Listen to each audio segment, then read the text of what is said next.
إن الحمد لله نحمده ونستعينه ونستغفره ونعوذ بالله من شرور أنفسنا ومن سيئات أعمالنا من يهده الله فلا مضل له ومن يضلل فلا هادي له وأشهد أن لا إله إلا الله وحده لا شريك له وأشهد أن محمدًا عبده ورسوله اللهم صل وسلم على نبينا محمد وعلى آله وأصحابه ومن تبعهم بإحسان إلى يوم الدين. يقول سبحانه وتعالى: يا أيها الذين آمنوا اتقوا الله حق تقاته ولا تموتن إلا وأنتم مسلمون.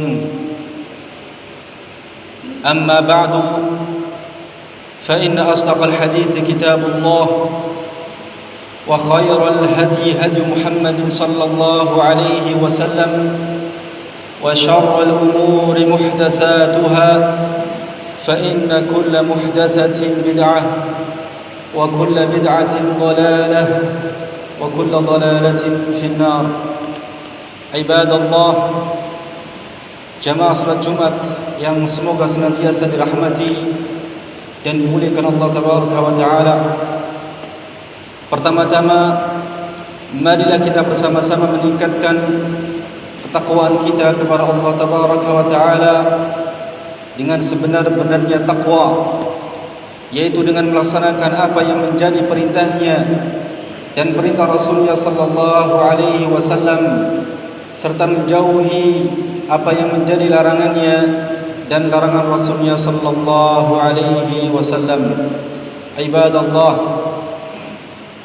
pada kesempatan yang mulia ini, marilah kita bersama-sama merenungkan salah satu firman Allah Tabaraka wa Ta'ala yang disebutkan dalam surat Al-Ankabut ayat 2 dan 3, di mana Allah Subhanahu wa Ta'ala berfirman: ahasiban nasu an yutraku an yaqulu amanna wa hum la yuftanun wa laqad fatanna alladhina min qablihim فليعلمن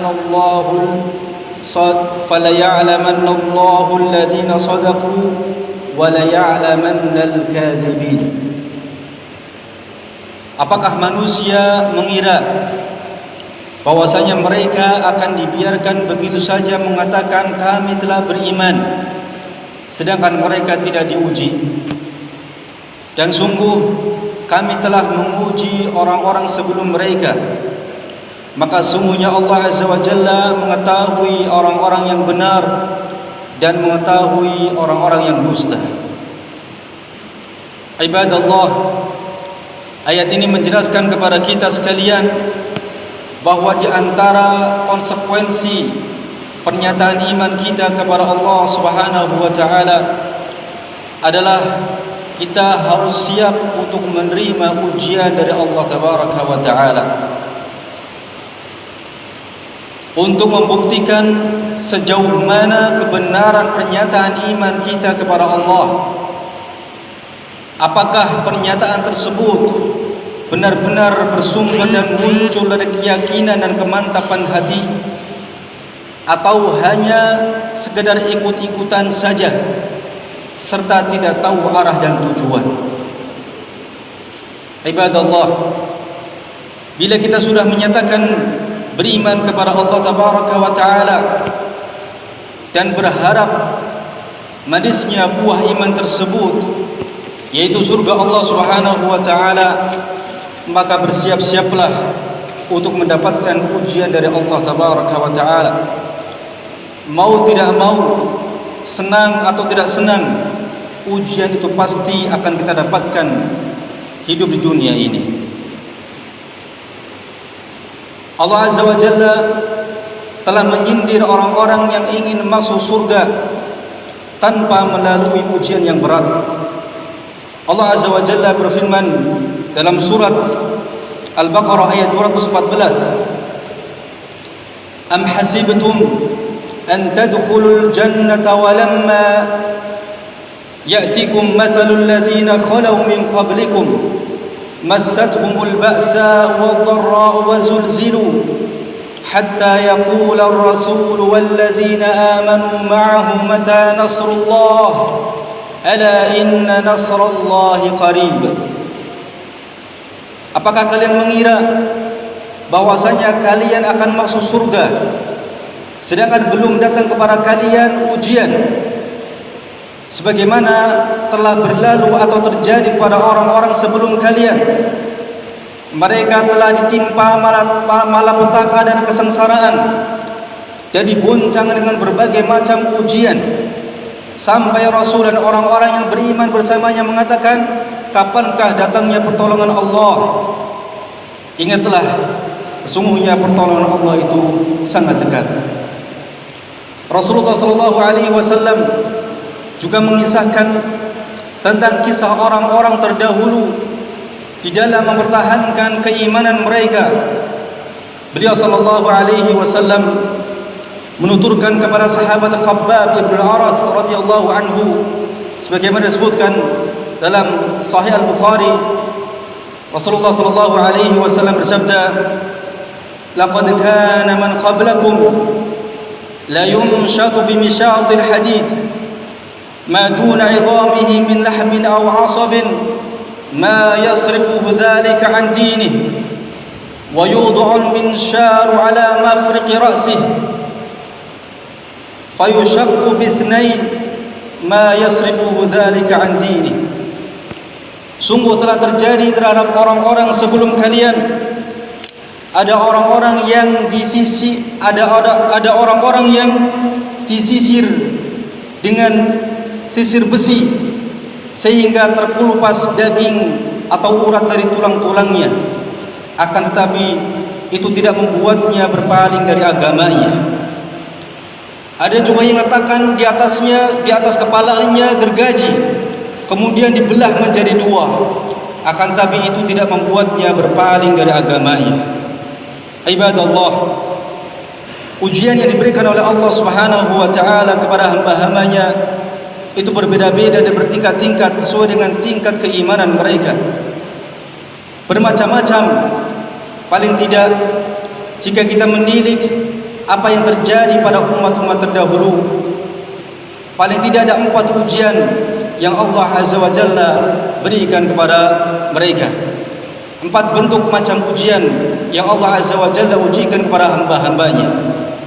Yang pertama, ujian yang berbentuk perintah untuk dilaksanakan.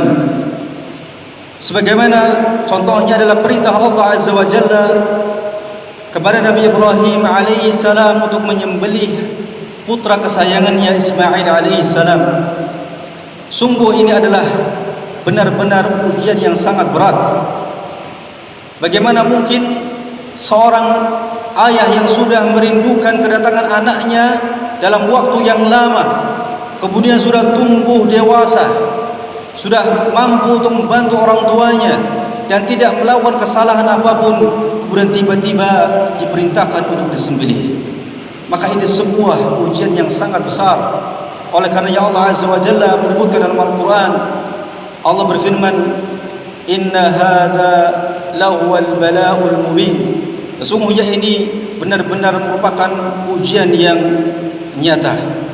Ibadallah, apa yang dilakukan oleh Nabi Ibrahim alaihissalam dan putranya Ismail alaihissalam, terdapat pelajaran yang sangat berharga yang patut kita teladani, yaitu ketundukan mereka terhadap perintah Allah Subhanahu wa taala.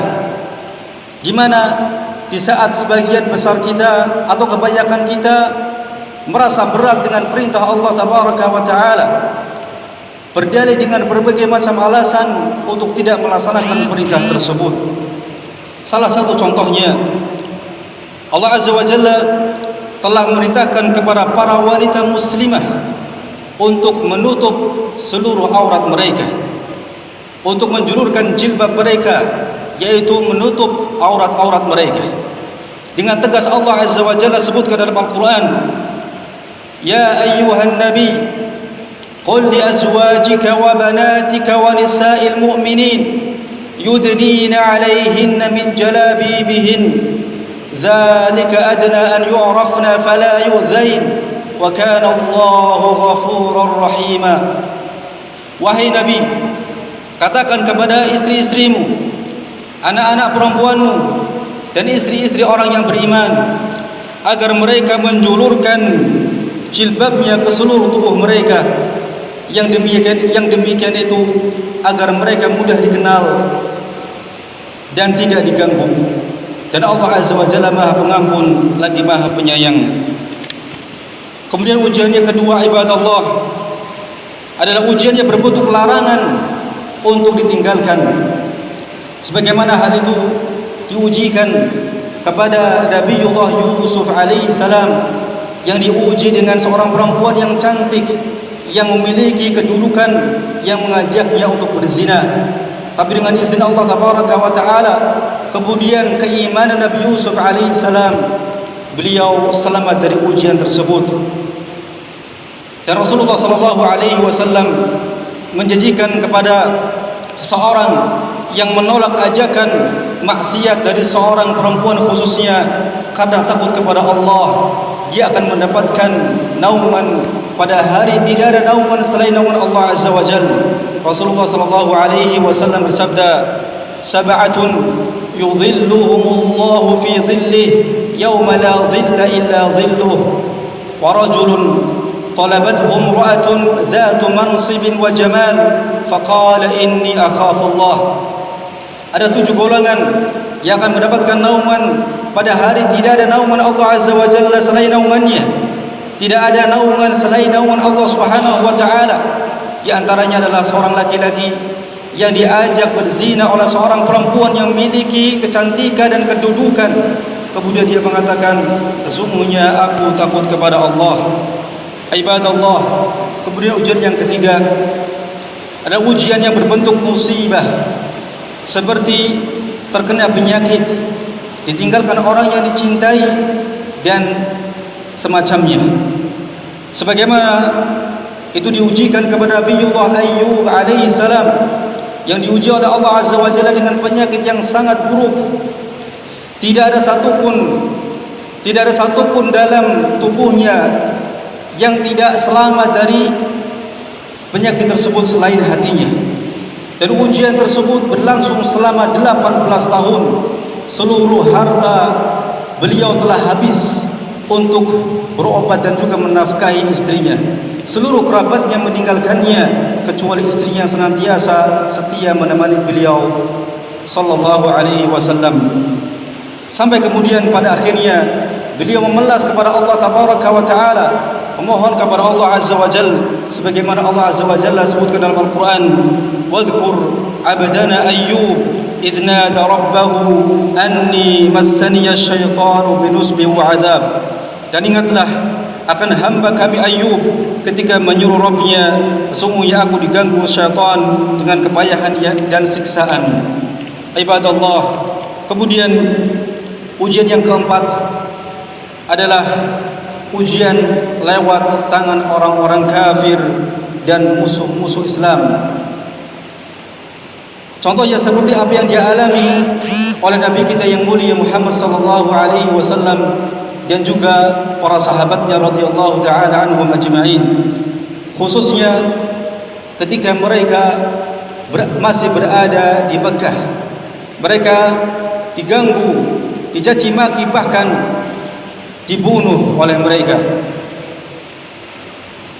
Sekiranya itu cukup menjadi contoh bagi kita bahwasanya mempertahankan keimanan itu membutuhkan pengorbanan harta, bahkan jiwa sekalipun.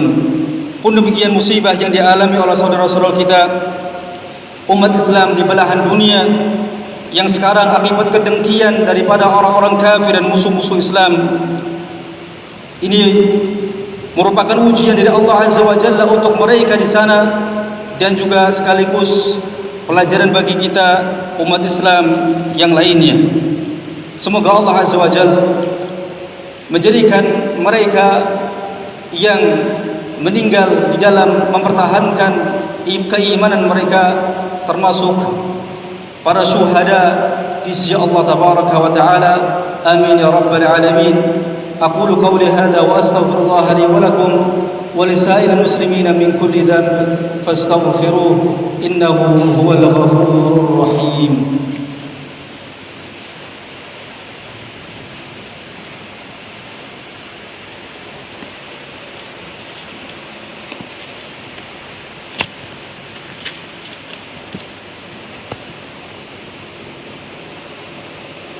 الحمد لله الذي كان بعباده خبيرا بصيرا تبارك الذي جعل في السماء بروجا وجعل فيها سراجا وقمرا منيرا أشهد أن لا إله إلا الله وأشهد أن محمدا عبده ورسوله الذي بعثه بالحق بشيرا ونذيرا وداعيا إلى الحق بإذنه وسراجا منيرا اللهم صل عليه وعلى آله وصحبه وسلم تسليما كثيرا. أما بعد، يا أيها الذين آمنوا اتقوا الله ولتنظر نفس ما قدمت لغد واتقوا الله إن الله خبير بما تعملون. عباد الله, sebagai orang-orang yang telah menyatakan iman kepada Allah tabaraka wa taala, maka kita harus persiapkan diri kita untuk menerima ujian dari Allah Subhanahu wa taala, serta kita juga harus meyakini bahwasanya ujian tersebut merupakan tanda kecintaan Allah Azza wa Jalla kepada kita sekalian, sebagaimana hal itu disabdakan oleh Rasulullah sallallahu alaihi wasallam.